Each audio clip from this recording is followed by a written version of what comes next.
చేసుకోవాలి వద్దా చెప్పండి. అది ఎందుకనంటే ఇది చెప్పవలసిన బాధ్యత నాది. చెప్పాల్సిన బాధ్యత నాదే కాదా చెప్పండి. దేవుడు పంపించాడు కాబట్టి ధైర్యంగా చెప్పాల్సింది. ఏదైనా ఏ మాట అయినా దాచుకోకుండా చెప్పాల్సిందే, అంతే కదా. దేవుడు లెక్క అడిగినప్పుడు చెప్పాల్సిందే, అవునా కదా. అందుకని ఏమున్నా ఏమి లేకపోయినా, పక్కూరులో భోజనాలు ఉన్నా భోజనం లేకపోయినా, పక్కూరులో ఫంక్షన్ ఉన్నా ఫంక్షన్ లేకపోయినా, దేవుడు తర్వాత ఏ ఫంక్షన్ అయినా చెప్పండి, ప్రభు తర్వాతే ఏ ఫంక్షన్ అయినా నాకు చెప్పాలి, మీరు జాగ్రత్తగా చెప్పాలి. ప్రభు తర్వాతే ఏ ఫంక్షన్ అయినా ఏదైనా సరే నాకు చేతండి. నేను మాత్రం ప్రభు సన్నిధిని మారిన నేను నాగాలు చేతిని మీరు ఏసైకి చేయతారు. నేను ప్రభు సన్నిధిని మానను. ఆదివారం వస్తే పెందలకాడే వస్తాను, ప్రభు సన్నిధిని మారను అన్నవాళ్ళు చేత దించేశారు. Very good దించండి. అది ప్రతి ఆదివారం ఇట్లాగే రావాలి. అంతేకాదు వస్తా వస్తా పక్కింటి వారిని కూడా తీసుకురావాలి. వాళ్ళకి వాక్యం చెప్పినేవు చెప్పు. యేసయ్య త్వరగా వస్తున్నాడు. వాని క్రీడ చొప్పున వానికి జీతం ఇవ్వడానికి వస్తున్నాడు. యేసయ్య సన్నిధికి వస్తే మన జీవితాలు మన బ్రతుకులు మారుతాయి, ఆశీర్వదిస్తాడు ఆయన అని చెప్పాలి. పక్కింటి వారికి నీవు సువార్త చెప్పాలి, అంతే కదా. బాప్తిజం తీసుకుని 40 రోజులు ఉపవాసం చేసి కాముగా ఉండడానికి కాదు, సైలెంట్గా ఉండడానికి కాదు, మన పని మనం చేసుకుంటానికి కాదమ్మా. ఏం చేయాలి చెప్పండి, పక్క వారికి సువార్త అందించాలి. సువార్త ఏంటి, గడగడ వాకింగ్ చెప్పడం కాదు. రామ్మా ప్రభు సన్నిధికి రా అంటే సువార్త. అది ఏ సన్నిధికి రా నువ్వు అంటే సువార్తే. ఎందుకు, ఇక్కడ దేవుడు ఉంటాడు కాబట్టి. ఇక్కడ ఎవరు ఉంటారు చెప్పండి, ప్రభు ఉంటారు. సైన్యములకు అధిపతికి యెహోవా యొక్క నామము కలిగిన సంఘం, దేవుని మందిరం ఇది. చెప్పండి, ఏ మందిరం అంది, దేవుని మందిరం. చదవండి, ప్రార్థన మందిరం, ప్రార్థన మందిరం. దేవుడు నివాసముండు స్థలం. దేవుడి సన్ని అనుభవిస్తున్నారా మీరు? ఇక్కడ ప్రార్థిస్తున్నప్పుడు దేవుడి సన్ని అనుభవిస్తున్నారా? ప్రార్థన చేస్తున్నప్పుడు అనుభవిస్తున్నారా? కార్యాలు జరుగుతున్నాయా? జరిగించే దేవుడు ఆయన. అందుకనే మనం ఖచ్చితంగా రావాలి. ప్రభు చెప్పాడు, ఎక్కడ 2-3 కూడి నా నామం పేట ప్రార్థిస్తారో. అమ్మా వినాలి జాగ్రత్తగా, ఎవరి పేట ప్రార్థించాలి మనం? ఎక్కడ 2-3 కూడి ఉంటేనే ఉంటారన్నాడు ఆయన. మరి మనం ఒక 40 మంది 50 మంది ఉన్నాం, ఉంటారా ఉండరా? ఇంకెక్కువ ఆయన స్థలం ఉంటుంది, ఆయనకి చోటు ఎక్కువ ఉంటుంది. కాబట్టి ఇలాగా ప్రార్థన నిత్యం జరగాలి. ప్రార్థన అయిపోయేటప్పుడు రాకూడదు. ఇప్పుడు రాకూడదు, ప్రార్థన అయిపోయేటప్పుడు కాదు, ప్రార్థన ప్రారంభం ముందే రావాలి. నేను చూస్తా ఉంటాను అప్పుడప్పుడు చక్కగా సిస్టర్స్ కొంతమంది వస్తూ ఉంటారు. నేను వచ్చినప్పుడు సిస్టర్ వస్తూ ఉంటారు, అప్పుడు ప్రార్థన ప్రారంభించరు. వాళ్ళు వస్తారు, అందరు రారు, మళ్ళీ కొంతమందే వస్తూ ఉంటారు. మన పురుషులైతే బ్రదర్స్ అయితే ఎవరు కనపడరు, నాకు అప్పుడు ఎవరు కనపడరు. ఇప్పుడు అందరు పాటలు పాడేసిన తర్వాత వస్తూ ఉంటారు. నేను చెప్పేది, ముందు పురుషులు రావాలి. ఆడవాళ్ళ కంటే ఎవరు రావాలి? పనులు ఎప్పుడు ఉంటాయండి, ఎప్పుడు పనులుంటాయి. దేవుని పని చేయటం గొప్ప భాగ్యం. ఇది దేవుని పని చేయటం గొప్ప భాగ్యం. ఇంట్లో చాలా పనులుంటాయి, కానీ ముందు రోజే వాటిని చేసుకోవాలి. చెప్పండి, ముందు రోజు ఏం చేయాలి? చేసుకోవాలి. లేకపోతే ప్రార్థన అయిన తర్వాత చేసుకోవాలి. ప్రార్థన అయిన తర్వాత చేసుకోవాలి. కానీ ప్రార్థన టైంలో మాత్రం లేటుగా వస్తే పరలోక రాజ్యంలో ఉన్న బ్యాంకులో నీకు అది క్రెడిట్ కాదు, మనీ క్రెడిట్ కాదు. నీ యొక్క సొమ్ము అక్కడ దాంట్లో వేయబడదు. లేటుగా వస్తే, దేవుడి సన్నిధికి వస్తే హెవెన్లీ బ్యాంక్ చెప్పాను కిందాక, హెవెన్లీ బ్యాంకులో డబ్బులు వేయబడవు. లేటుగా వస్తే డబ్బులు వేయబడాలి అంటే నువ్వేం చేయాలి? సైజులు బెదరు ముందుగానే రావాలి. వాకింగ్ చెప్పేటప్పుడు రాకూడదు. ఎప్పుడు రావాలి చెప్పండి జాషువా? ఎప్పుడు రావాలి? స్టార్టింగ్ ప్రార్థనప్పుడే రావాలి. స్టార్టింగ్ ప్రార్థనప్పుడు వచ్చి ఆశీర్వాదం ఇచ్చేంత వరకు ఉండి దైవ దీవెనలు పొంది వెళ్ళాలి.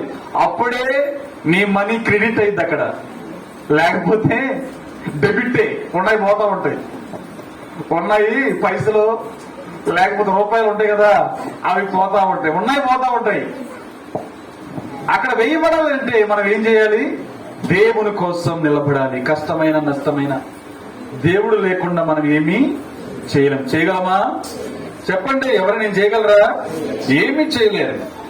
కాబట్టి అజ్ఞానులుగా ఉండకుండా జ్ఞానము కలిగి ఉండాలని, ప్రభు కొరకు జీవించాలని దేవుని వాక్యం తెలియజేస్తా ఉంది.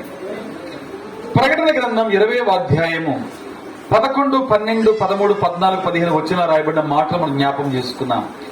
ఎవరిని పేరైనను జీవ గ్రంథంలో రాయబడినట్టు కనబడిన ఎడల వాడు అగ్నిగుండంలో పడవేయబడిన. అమ్మా విన్నారా? మరోసారి చదవనా?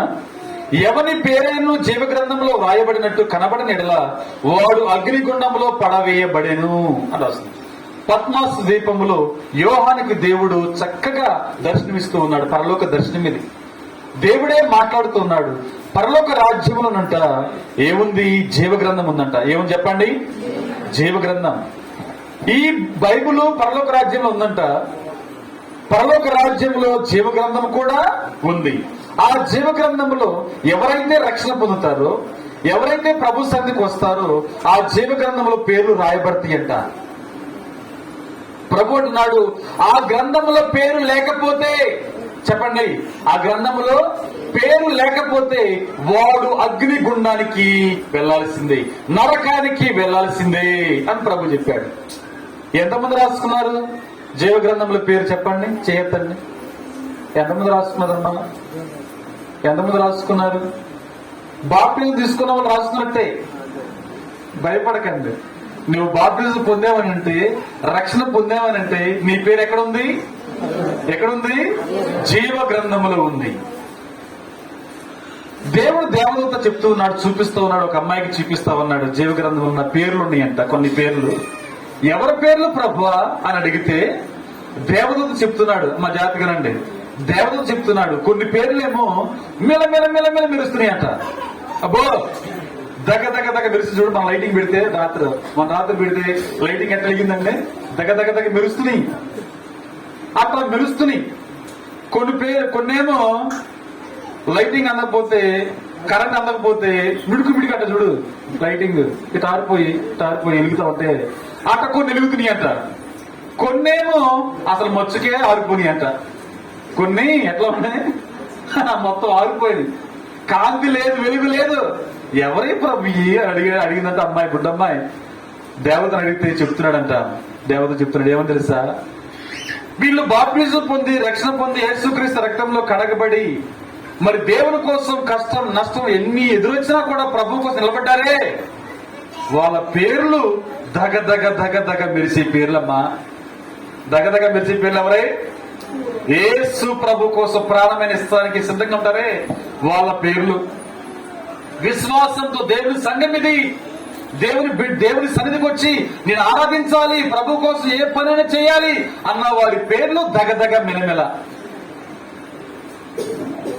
వెళ్దాంలే, చేద్దాంలే, అవకాశం వచ్చినప్పుడు ప్రభు పని చేస్తా ఉంటారే, తోచినప్పుడు లేకపోతే ఆలోచన పుట్టినప్పుడు వచ్చి పని చేస్తారే, ప్రభు పని చేస్తా ఉంటారే, ప్రార్థన చేస్తా ఉంటారే, ఒక పాట పాడుతూ ఉంటారే, సాక్షి చెబుతా ఉంటారే. వాళ్ళ పేర్లు ఎట్లా ఉన్నాయి? ఎలిగి ఆరిపోతున్నాయి, ఎలిగి ఆరిపోతా ఉన్నాయి. మిగిలి పేరు ఎట్లా ఉన్నాయి? పూర్తిగా ఆరిపోయినాయి. ఒకప్పుడు పూర్తిగా ఎలిగినాయా? ఏం చెప్తున్నాడు ఆయన? ఒకప్పుడు పూర్తిగా ఎలిగినాయి, బాగా వెలిగినాయి.